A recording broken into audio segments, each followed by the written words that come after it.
Coucou tout le monde, j'espère que vous allez bien. Moi, ça va super, merci. Pour ceux qui ne me connaissent pas, je me nomme Mapo et je vous souhaite la bienvenue sur ma chaîne Astuces du jour, le canal à travers lequel je partage avec vous les astuces qui facilitent le quotidien et notamment dans l'entretien du cheveu. Et aujourd'hui particulièrement, je vais vous montrer comment faire une petite coiffure protectrice rapide, efficace et simple, comme d'habitude, ma préférée. Pour commencer, je défais les tresses que j'avais avant, de ma coiffure protectrice que j'avais avant, et je vous montre un peu comment c'était structuré. Si vous le constatez, là, j'ai quand même défait une bonne partie et je vous montre comment j'ai fait du début à la fin. En bas, au préalable, j'ai fait des tresses au fil et avec du crochet, j'ai enfilé des extensions afro, donc des mèches afro, pour donner un peu plus de volume et d'abondance. Voilà l'extension que j'ai enfilée et j'enlève facilement comme ça. Là, je défais mes tresses au fil et je suis en mode, je contrôle un peu pour voir si ça pousse. De toutes les façons, lorsque tu te coiffes avec le fil, ça donne toujours l'impression que ça a poussé et effectivement, c'est le cas. Mais je suis pas non plus une obsédée des cheveux qui poussent, même si je le cache pas, ça fait très plaisir de constater que c'est le cas. Le plus important pour moi, c'est d'avoir les cheveux en santé et surtout beaucoup de volume. Voilà, mon problème principal, c'est ça, du volume, garnir mes tempes et puis pour le reste, avoir des cheveux sains. Alors là, j'ai déjà enlevé le fil sur toutes les tresses et je démêle tout simplement. Je démêle d'abord à la main pour voir si ça passe et tester un peu l'hydratation, le traitement hydratant que j'avais fait avant. Et là, je vais appliquer ma crème hydratante faite maison à base d'aloe vera et de crème nourrissante déjà préfaite.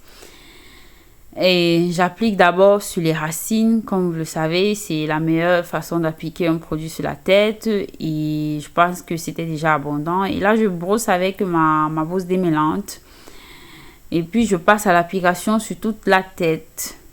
Sur toute la tête, sans défaire comme ça, au moment de démêler, ce sera plus facile et ça ne va pas me casser les cheveux et ce sera hydraté.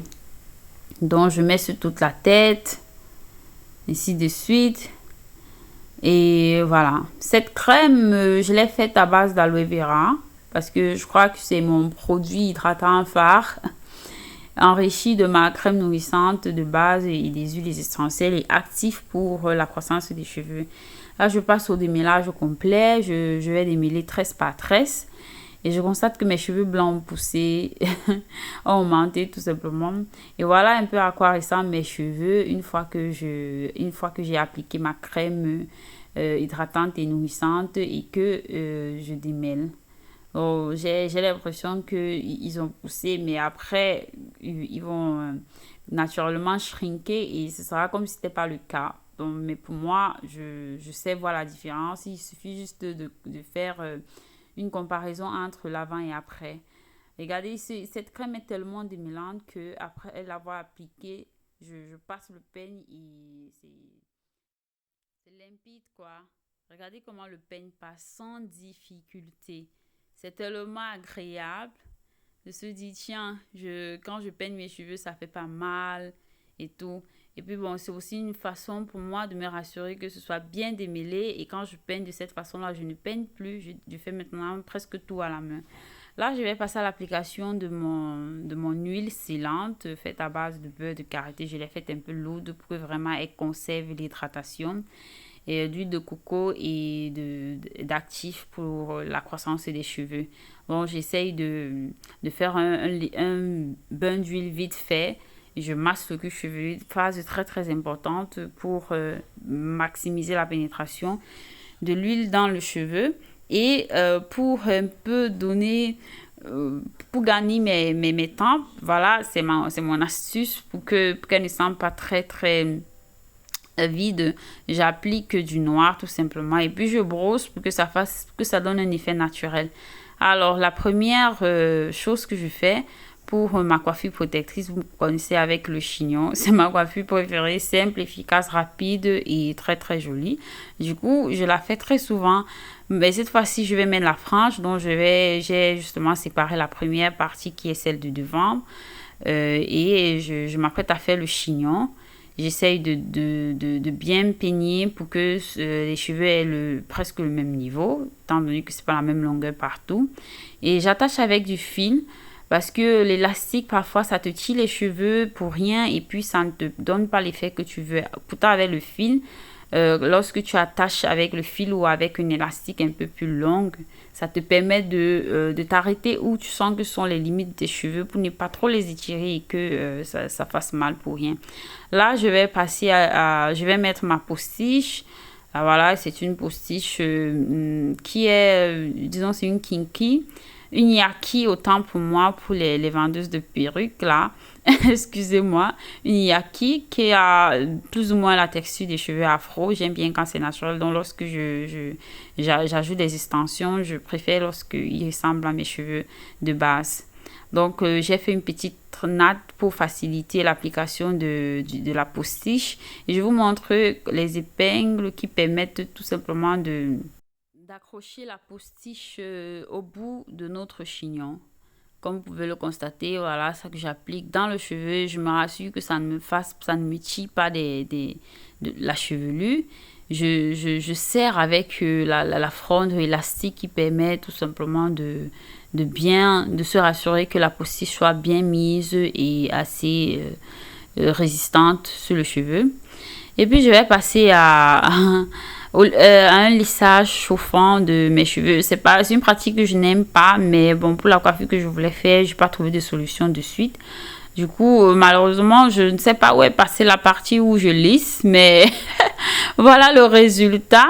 Et donc, je mets un foulard juste pour aplatir et c'est juste après que je vais faire la phase finale parce que là, je vais passer au make-up. Au make-up, c'est incroyable. Moi, je me make-up. Avant toute chose, je vais appliquer de l'anti-cernes pour éviter naturellement d'avoir des cernes. Et ensuite, je passe à l'application de ma crème visage qui, pour moi, est la meilleure jusqu'aujourd'hui de toutes celles que j'ai déjà utilisées parce que non seulement elle est hydratante, matifiante et puis elle aide à éliminer les imperfections. En général, lorsque je la mets, je ne mets plus rien sur mon visage. Sinon, peut-être la crème solaire lorsqu'il fait chaud. Bon, je vais essayer de faire mes cils. Non, les sourcils, tu vois, moi, dans la logique des choses, j'ai toujours envie de dire cils, sourcils, cils. Je sais pas pour vous, mais moi, en fait, j'ai jamais compris la logique de cette partie du corps. Alors, j'ai d'abord utilisé un mascara pour discipliner et donner le sens que je voulais à mon traçage. Et ensuite, j'ai, avec un crayon feutre plus marron noir, j'ai fait le traçage et là avec comment on appelle ça, light liner, j'ai essayé de noircir pour donner un peu plus de volume. Je repasse avec le mascara pour brosser et comment dire, unifier la forme et la teneur ou l'intensité en l'intensité en noir, quoi. Franchement, le make-up, c'est pas mon truc. Mais là, je fais vraiment un effort de ouf. Bon, j'applique ma crème matifiante. J'essaye de tapoter un peu pour que ce soit partout et uniforme. Et je vais, comment dire, avec un pinceau, je vais essayer d'étendre ça sur tout le visage, sur les parties où ça doit aller. On y va. Et bon, j'aime bien ce fond de teint parce que c'est celui qui me va le mieux. Et franchement, je ne m'y connais pas trop en produits make-up et encore moins en make-up. Donc là, je suis en train de faire mon maximum. Mais vraiment, je ne peux pas faire plus que ça. Mon maximum. Bon, apparemment, là, je suis censée faire le contouring. Et en fait, ça me fait rire parce que déjà, en y pensant, Je me dis, ok, le contouring, je sais même pas finalement si ça avait donné ou pas, mais j'ai quand même aimé le résultat parce que globalement, j'étais belle. Après, s'il faut regarder les détails de comment ça a été fait, c'était pas trop ça. Pour donner un peu de couleur, j'ai mis le rouge à lèvres sur les pommettes et j'ai tapoté pour étendre ça sur les pommettes. Bon, et je mets mon mascara maintenant aux yeux cette fois-ci. Voici la partie du make-up que j'aime le plus. Bon, il y a les cils et les sourcils. Pour moi, les deux là, lorsqu'ils sont maquillés, dont mes yeux et mes sourcils lorsqu'ils sont maquillés, pour le reste, c'est pas grave. Aux lèvres, je mets du menthol ou limite du gloss, même si parfois ça me donne la nausée. Mais en général, je mets du menthol parce que non seulement ça hydrate, ça nourrit et puis c'est sain. Donc, voilà, quand je dis que je me make-up, c'est le maxi. Mais ici, là, je suis en train de faire quelque chose que je fais pratiquement une fois en 3 mois, en 6 mois. À ce rouge à lèvres, je trouve que c'est trop fort.